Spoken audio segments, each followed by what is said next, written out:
Hello, my name is Bojan Radović. I come from Mining and Metallurgy Institute, Bor, from Bor City, Serbia.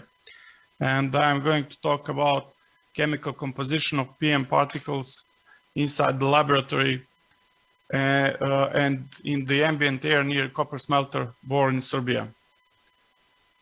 The municipality of Bor is located in mountains and forest area in southeastern part of Serbia, close to the Bulgarian and Romanian borders. It has total population of 75,000 people. Main economic activity comprises mining and metal processing. Bor municipality area is in constant influence of air pollution as consequence of technological processes in copper smelter plant. Emission from copper smelter are principally particulate matter and sulfur oxides. The smelting process liberates the sulfur as sulfur dioxide.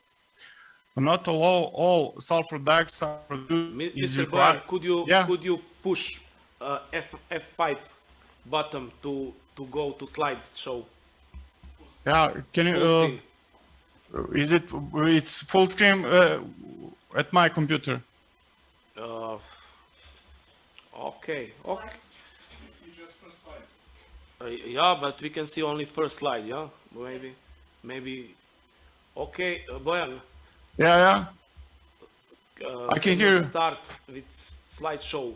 But yeah, but at my screen, it's. And then you should share your screen, your PowerPoint. Yeah, I'm sharing. Right now I'm sharing, yeah. The other one. Go to share screen, then to choose the other screen. Right now? Yes. Now it's okay. Now it's okay. Okay. Go on.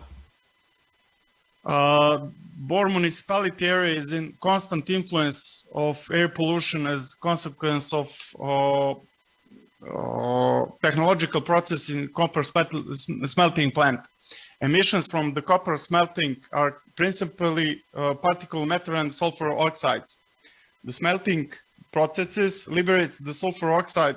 Not all of sulfur dioxide produced is required or can be used in the acid plant. As a consequence, a large amount of sulfur dioxide gas is discharged directly into the atmosphere together with toxic metals.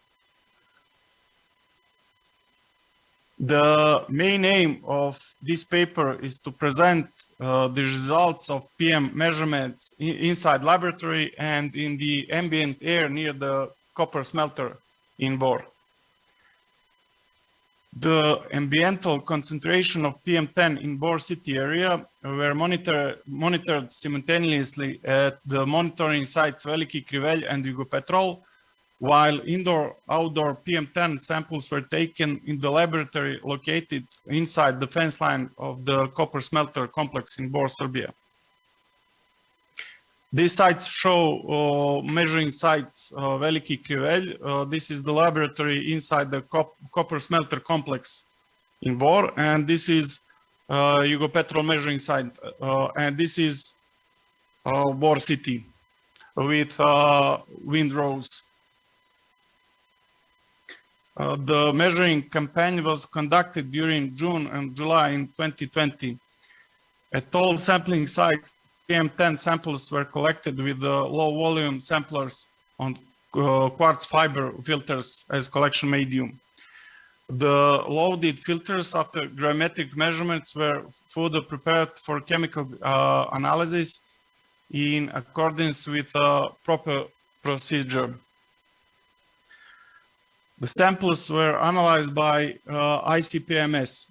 Urban particulate matter CRM 1648A was analyzed for quality control and verification of the applied procedures for microwave digestion and trace element analysis.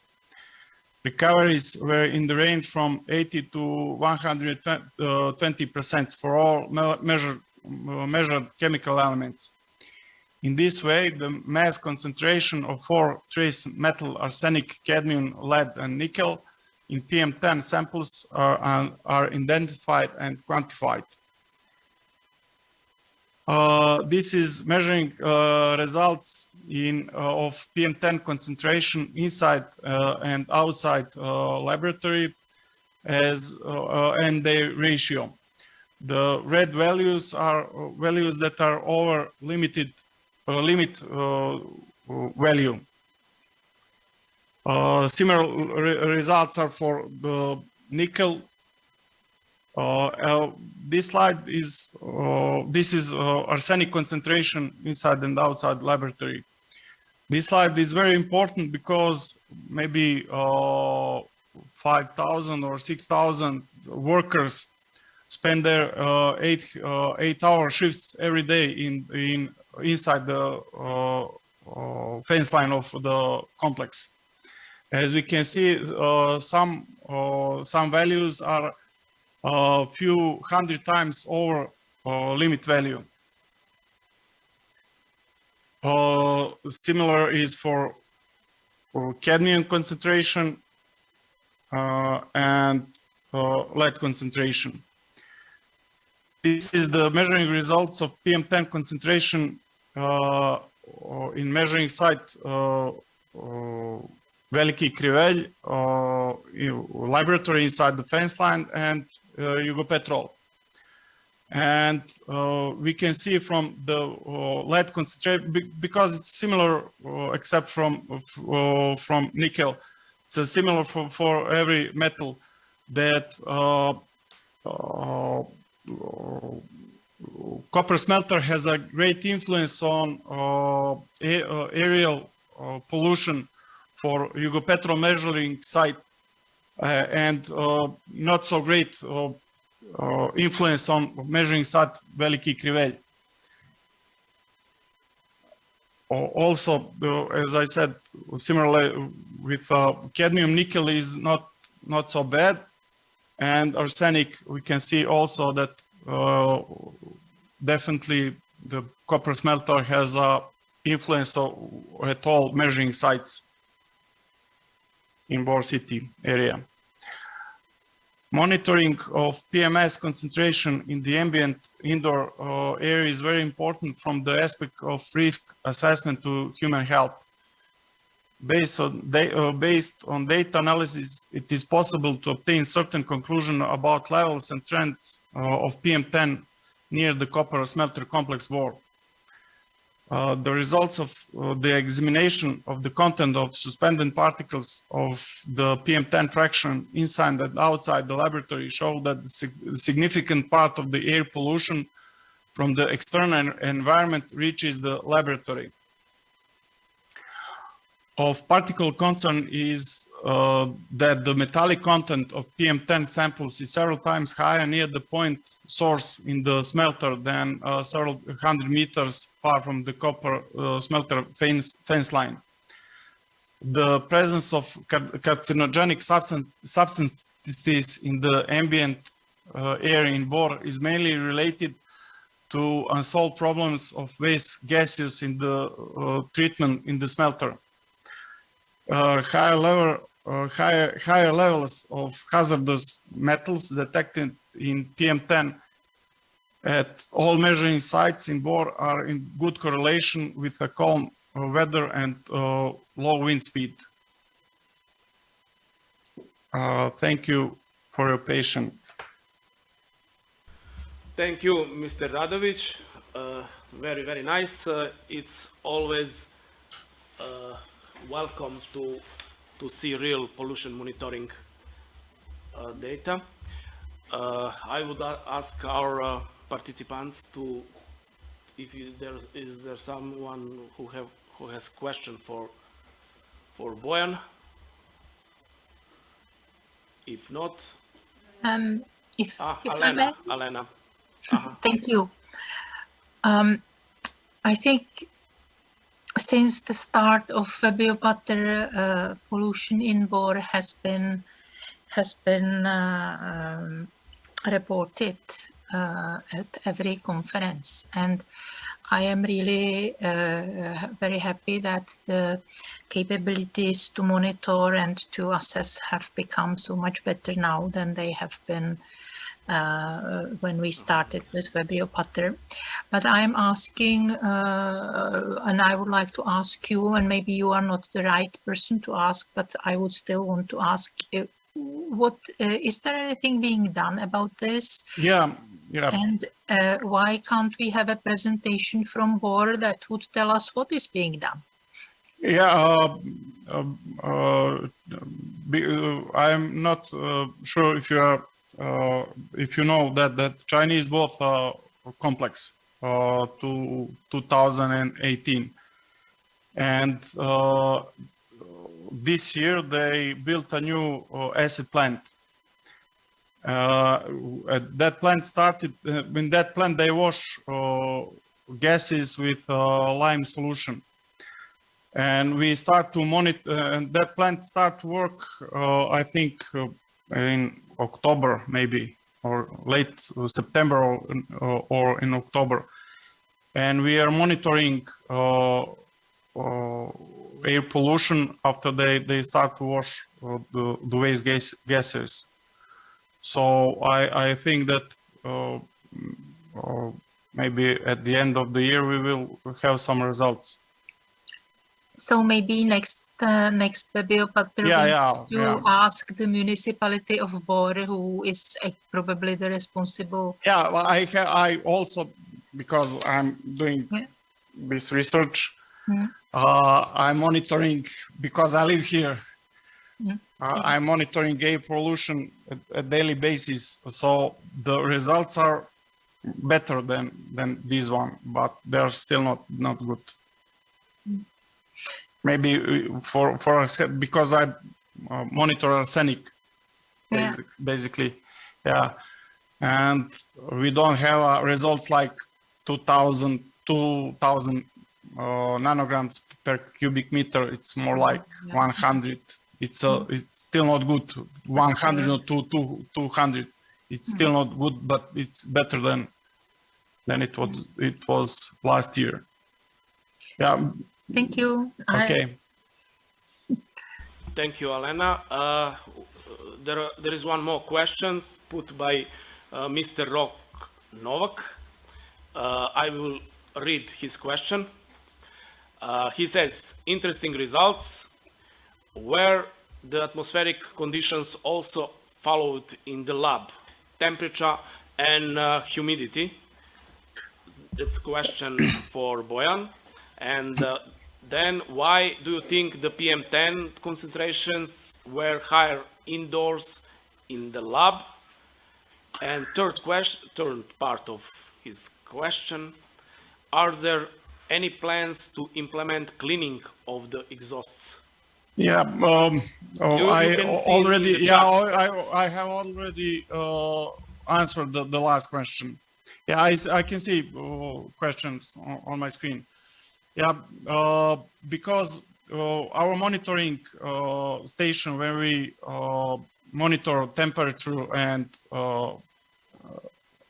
RH, is maybe 100 meters away from, or 200 meters away from our laboratory. So, but it should not be the same as in the lab, Bojan.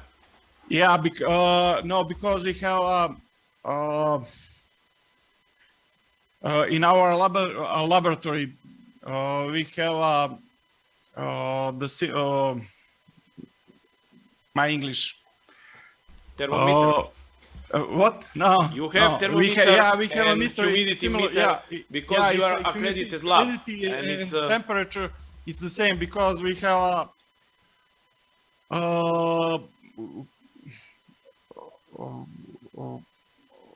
we work with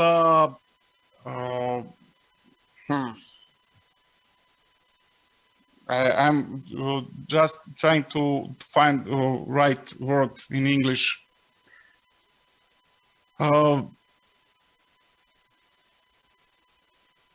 Just a second. Say it in Serbian, Bojane. Imamo, kako se zove, imamo sisteme za izbacivanje vazduha koji su toliko jaki da imamo istu temperaturu, ne možemo da zagrijemo prostoriju u laboratoriji. Aha, you cannot... Znači, toliko imamo, kako se zove, ove za izbacivanje vazduha... What? Ventilation system is da, too strong. our ventilation, yeah, thank you. Our ventilation system is so strong that we have the same temperature inside laboratory and outside laboratory. Very interesting. What are you doing when it is minus 10 degrees? In January, when you have temperature from outside inside the lab. Yeah, we have the same, because it's a process laboratory, so we have so strong ventilation inside the laboratory that we have the same temperature and the same humidity inside and outside. Then you should have the same PM concentrations. Yeah, but because we have this is the process. Yeah, we noticed that we have, because it's a process laboratory where we work with lead oxide, and I think that's the reason why we have in laboratory a higher concentration. Okay, nice. Rok Novak says, very interesting. Thank you for your answer. Thank you, Okay. Rok, for your questions. And is there any other question? I have a question. Thank you. So, I just want, it's not question, it's comment. So just at war, annual concentration is not high as it is in other cities in Serbia, but it is very good example that it is not only level of PM, but it is necessary to be monitor in deep content of that aerosols. So we can see how high is that heavy metals, although there is not a high level of PM10 and PM2.5. That is my comment. Okay, thank you, Milena. More questions? No? Then now our session 10 is officially over. So thank you all participants and especially speakers for their contribution to this session. And now I will ask Milena or Alena to continue and to officially close the conference.